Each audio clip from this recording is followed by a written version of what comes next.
He's in a shit mood. Wow. He's in a shit mood today. Be like, do you need some of Igawa Asagi's milk? No. Okay. That's not even going to make it in the video. Shame on you.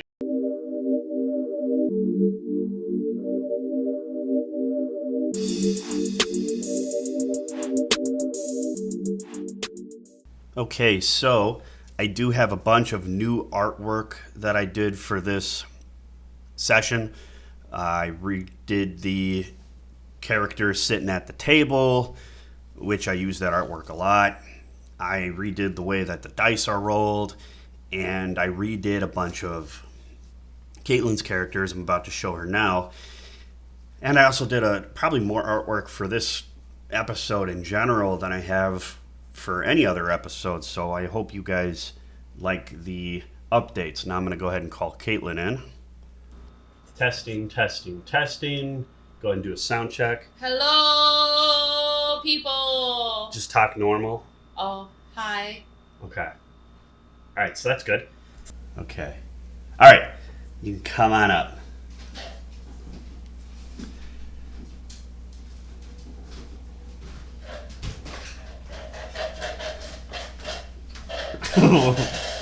What are you drinking? Oh, I was finishing my a milkshake. Okay, brace yourself for your cute new character icon. Okay. Oh, I am so cute! That looks like me. Yeah, do you like it? I do. Good.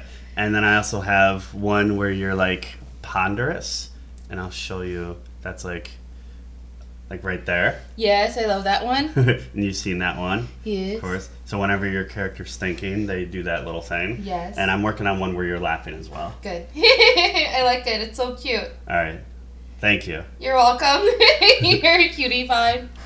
I recorded your live reaction. Last we left off, you guys had completed the giant prawn challenge for Sid Squid. You captured the koi prawn, you chopped up the giant green beans, and you prepared the dish. You spoke to Sid the Squid while you were enjoying your delicious giant shrimp cakes, you and the party. And Sid the Squid told you that Kasem Arun, brother of V Arun of the Spicy Brothers, was considering buying another stall in the marketplace, which goes against market tradition. Upon hearing this, the party showed some intrigue in the Spicy Brothers.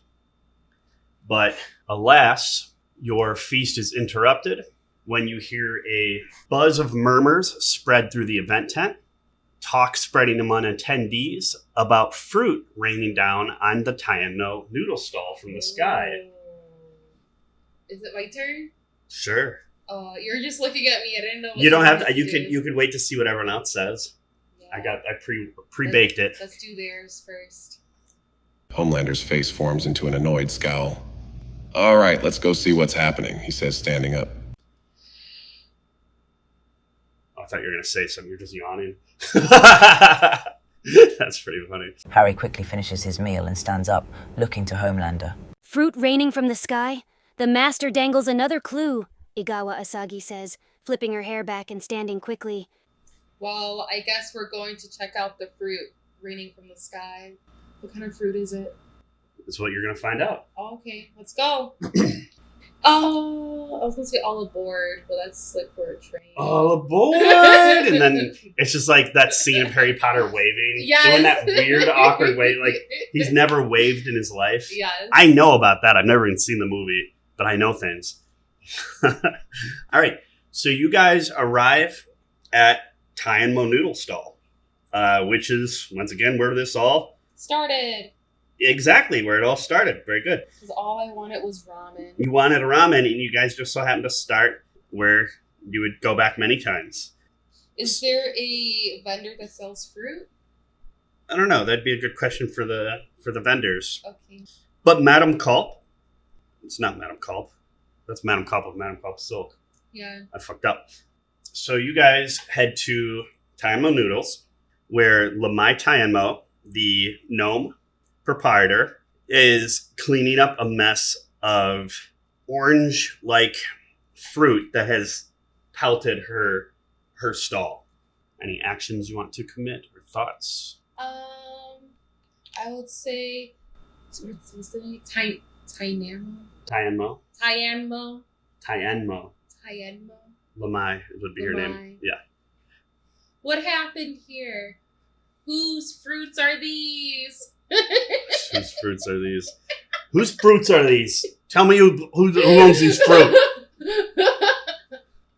That's what I'm gonna ask. I'd be like, what are those? Igawa Asagi also approaches Lamai. Igawa Asagi approaches Lamai. Hello again, Lamai. It seems that mischief is still afoot. Can you tell us what happened here? Very simple. They're being extremely tame right now. Maybe they're just It's Friday. they're all just sitting there like, it's Friday, the weekend's coming, I don't want to do this shit. Yeah, I'm excited to watch our movie. Friday the 13th? Oh yeah, 'cause today's Friday the 13th. Are you gonna make me popcorn? Yes. Yay! Homelander pushes through the crowd of gathering spectators. Excuse me, citizens. Pardon me. Coming through? He says as he approaches Lamai Tyanmo. Miss Tyanmo, care to tell us what happened here today? Wow, these are all super short answers. Really fascinating. See if anybody has anything interesting to contribute. Harry Potter surveys the scene, looking at the orange fruit and the mess it made. He then looks at Lamai. Are you alright? Harry Potter asks, genuinely concerned for her well-being. Was anyone else hurt by this? Lamai Tyanmo doesn't know anybody who sells this particular type of fruit. She does recall seeing Kasem Arun feeding this type of something similar, an orange type of fruit, to a pet he had on his shoulder. A kind of bluish little creature that he was talking to. Let's go fuck him up. Go to the Spicy Brothers stall? Yeah. Okay. Immediately. All right. Let's get the players in response. Well, who else has seen him feed that to his pet? Because now I feel like what this is that there's a different vendor who's upset that they want to buy another vendor, and so it's a double cross. Yes, that's what I feel like it is. So it's the double cross. So who's upset that he wants to buy a vendor spot? That's the one we're supposed to look at. So maybe, let's go back to the brothers and ask them. Like, we know you want to buy a vendor spot. Who's upset with that? Igawa Asagi's eyes narrow. A similar fruit and a small blue creature? Were you able to identify it? So Igawa brings up a good question. Maybe the pet was just Yeah. Okay. You're getting farther and farther from coming. the mic, by the way. Sorry, I had to move to open the door. Right. Now I'm getting closer. Sure. That's fine. Big side of a one. Would you do a counter? Lamai, let's do a compilation of size. Lamai recalls that the creature kind of looked like a blue bat with big, excited eyes. Lamai's eyes aren't too good. You know, she wears glasses or whatever is equivalent in D&D land. So couldn't see it super clear.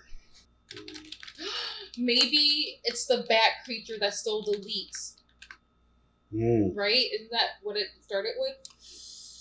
Maybe there's a different vendor that is training these creatures to steal stuff and blaming it on each other to cause havoc. Why would they want to cause havoc between them? Because I don't know. Maybe because the Spicy Brothers are the ones that want to buy the vendor, Lamaya Taimno. What's his name? Lamai Tyanmo. Yeah, noodle stall. And so this other vendor, this third party, figure this out, and they're going to be like, well, I'm going to cause havoc and make it seem like each other are sabotaging each other so it doesn't happen. Okay. So, for the most part, you guys all agree you want to go to the Spicy Brothers stall. Okay. When you guys arrive at the Spicy Brothers stall, V. Arun is there, but not Kasem. V is happy to see you guys. He congratulates you all on your recent game wins. Says he heard about the Koi Prawn Challenge. He's very impressed. He goes on to say that he has some inside information? some good news of his own. Tell me. He seems to be eager to talk about that he's getting married. What? He's going to have the old ball and chain. With Lamaya Taimo? No, I didn't say that. Who? No. Who? His betrothed actually doesn't live in the marketplace. Oh. They live a bit far away. And he will be traveling to live with them soon. Okay. What does this have to do with anything? It's for you to determine. Okay. I'm going to fill in the party. Maybe it's the fiance who's doing it all. It's a whole unknown character. Yeah.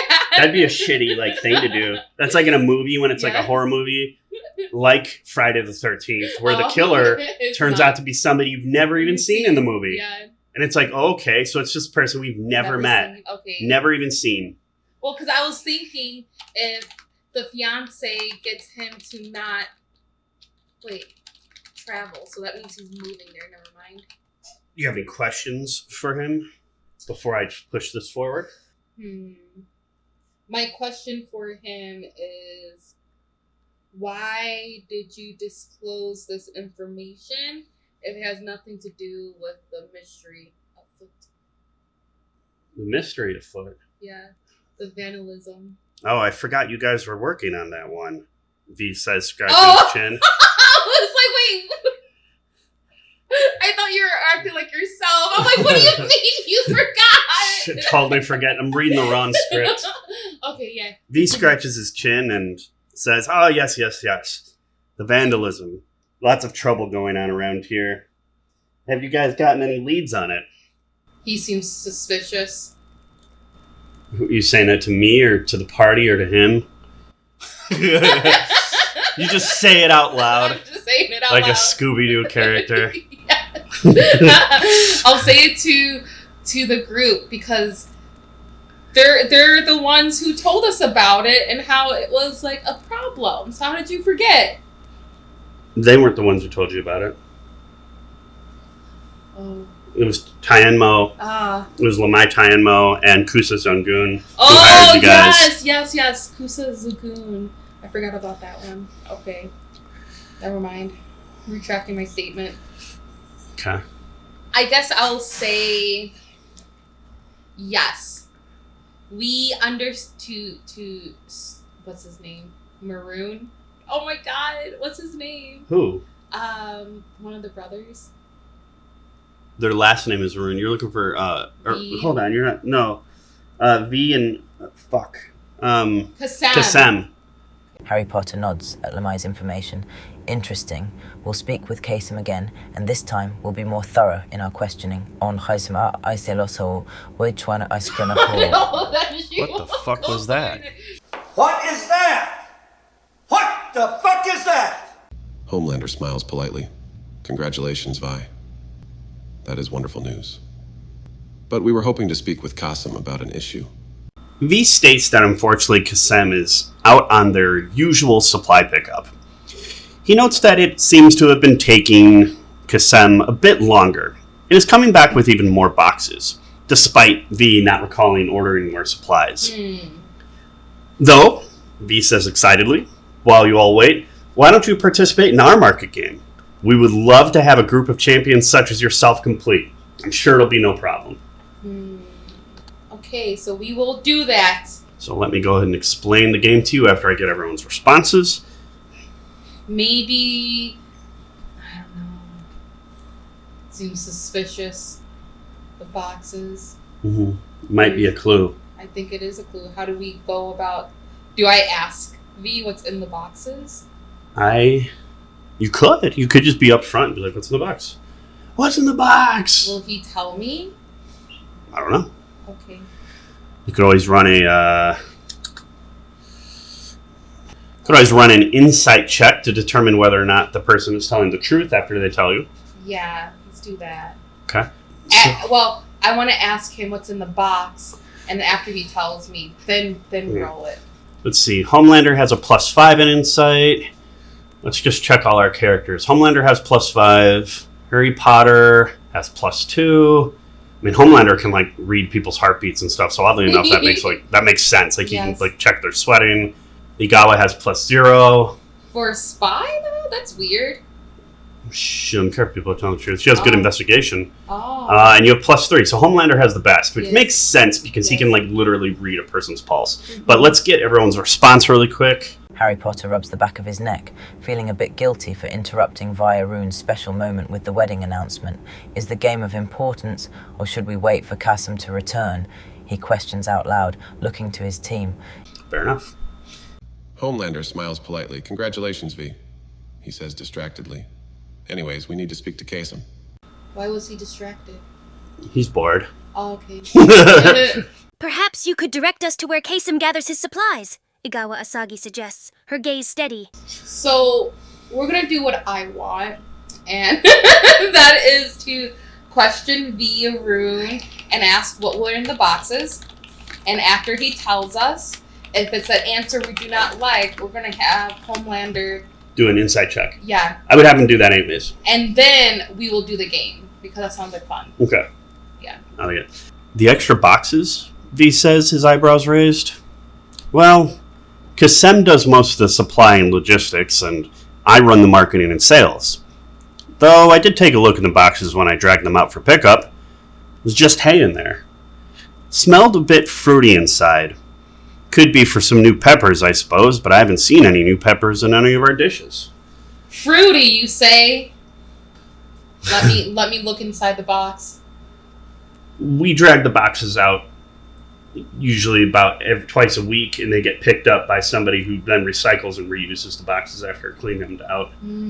Let me look in your fridge. It's medieval times. We don't have a fridge.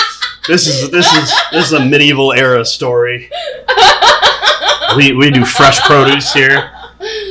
Sweet.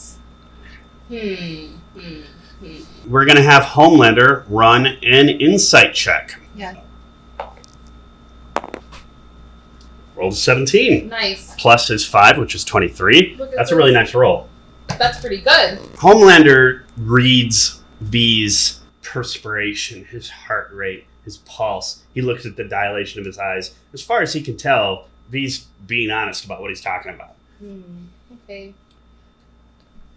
He doesn't seem to be afraid or nervous or scared in any manner. Homelander rolls his eyes. Fine, he says, clearly uninterested. He's clocked the fuck out. He's done. He's so fucking done, dude. I'll say, thanks, Big Daddy. Can you say that to him? Oh, excuse me. Yes! Yes! Homelander's expression turns stern. Do not call me that. His eyes linger on Kaitlyn a bit before turning his attention back to V. He's in a shit mood. Wow. He's in a shit mood today. Be like, do you need some of Igawa Asagi's milk? No. Okay. That's not even going to make it in the video. Shame on you. Just because YouTube can have ads for dildos and sex toys and sex games and doesn't mean that we're allowed to even say the slightest repugnant thing without getting demonetized or blocked. It's hypocrites. Igawa Asagi's eyes widen, and her face flushes at the Kaitlyn's milk joke. Well, what? That's absurd! I'm not a dairy cow! Besides, I'm not lactating right now. She crosses her arms defensively. Let's just play this market game. Igawa Asagi turns away from the group. Harry Potter's mind becomes distracted and wanders at the thought of Igawa Asagi as a dairy cow. His mind conjures images of her perfect physique. Feeling some slight embarrassment. Could he really be blamed? Though there were pretty girls at Hogwarts, they were flat as Quidditch boards. Homelander snaps his fingers. Enough! Harry Potter nods at Kaitlyn, then looks at the rest of the team. Alright, let's do it. We can continue our investigation once Kasim returns. The game may bring us some more credibility in the market anyhow. Harry Potter says, She's just everyone's like, they're doing a really good job at responding very quickly and decisively. But my God, they're just not in the mood today. They're not. They're very... And this happens in real D&D. Everyone Yeah. sits down at the table. Everyone's like kind of in a bad mood. It's just a bad day. You know, everyone's like, you know, they got like shit they got to do. But they showed up. Yeah. That's them. All right, let's explain the Spicy Brothers game. Spicy. V excitedly has the party follow behind him to his event tent while he explains the event. We are the Spicy Brothers, after all, so our test utilizes our famous peppers. This is a test of fortitude and willpower created by our father years ago. You will sit at a table with several pitchers of milk. What? Keep going. Okay. And a basket of mixed randomized peppers. You will have 3 rounds, during which each round you will randomly select a pepper to eat. If you can make it through each round without reaching for the milk or leaving the table, you will be declared a winner. I got this in the bag. You go with spice? I love spice. You know I love spice. Yeah. I know that. Let's go ahead and explain the rules to the party. If I'm not crying, and if my mouth isn't on fire, and if my heartbeat isn't racing, it's not spicy. Heartbeat racing? Mm-hmm. That shouldn't happen when you eat food. Happen. It shouldn't. Especially when it's super spicy. That's symptomatic of, like, cardiac problems. No, it's not. It's spicy food. We're going to have you hold on to a pulse reader. Okay. We're going to check your heart rate while you eat because it should only increase a little bit because your body is doing activity to digest the food and eat and stuff. But well, you'll come with me to my favorite taco spot where they have the spiciest salsa. Sure, but if it's like going as high as it does, like when we were on the treadmill today, no, like then that's a sincere problem. No, I don't think it's that high, but it's enough where I'm like, and I get a little lightheaded. Get lightheaded? Just a little bit if it's that spicy. Huh. To explain this for you as a player, the way that this is going to work is you are randomly going to get a pepper. Okay. And you guys must do a Constitution saving throw against the difficulty of that random pepper. Okay. Which will result in mischief. Or whatever. Result. Silliness. Harry listens carefully to V's explanation of the market game. Though he had encountered plenty of unique dishes during his adventures at Hogwarts, he never participated in an eating contest before. Thanks, Harry. You're the only one who has enthusiasm. I'm like, you suckers can stay on the sidelines while me and Harry have the eating contest. Harry smiles brightly at Kaitlyn and offers her a thumbs up. He likes it. Good. And Homelander. Wasn't there like some magic jelly beans in Harry Potter when they're on the train? Booger beans or whatever. Yes, where like it's like different flavors, like all the flavors. Yeah. Super flavored jelly beans. I don't know what. Yeah, it's just like you can get puke jelly beans. It's horrible. Or what, like star. I was about to say what kid would buy that, but Yeah, a lot of kids would. Eating peppers. You want me to eat fucking peppers? I thought Dungeons and Dragons was about exploring magical lands and fighting large monsters. And you're having us eat fucking peppers? I'm not interested. That's what the party encourages. Yeah. Tell him that I said, Homelander, stop being a little pussy shit. Do you really want to say that? I do. I think it's too early to have an inter-party battle. Is that really a battle? He'll just laser your fucking head off. Can we just see what he says? Can we wait till you guys have solved the mystery before you just get murdered by Homelander? Okay, fine. We need you, Homelander. Say that. Only you can save us. See what he says. See if we can convince him. Otherwise, maybe he just won't participate. All right, fine, I say, rolling my eyes. But I'm gonna do this my way. Okay. I wonder what that entails. Yeah. Okay, so let me make sure I got this correct. The party walks into the event tent, and a crowd applauds from nearby bleachers as you're led into a broad, open space. Before you is a square table bearing a massive basket of colorful peppers and several pitchers of milk. Welcome, challengers, to the Arun Family Pepper Challenge, shouts the bombastic announcer standing near the table, wearing a red pepper-themed costume. I am your host, V. Arun. Is everybody ready to greet the heat? I should say that better. Yeah. Is everybody ready to greet the heat? Woo! Woo! And the crowd goes wild. People are going apeshit. Do you have any questions about the challenge before you? Do I pick the pepper? It's going to be random. Okay. But when you look in the basket, because we're assuming you're now at the table, when you look at the basket of peppers, you can't really distinguish them apart necessarily, at least to be able to tell which ones might be spicier than others. Okay. Loud fucking motorcycle. Well, you can smell it. You're able to smell it. But it's randomizing. That's pretty funny. What? No, just the thought of you, like, just dipping down into the bowl and just being like... Yeah. Like, oh, that one burns. Oh, God. Will our heroes be able to conquer this red-hot challenge? Find out next time on another exciting episode of Dungeons and Dragons.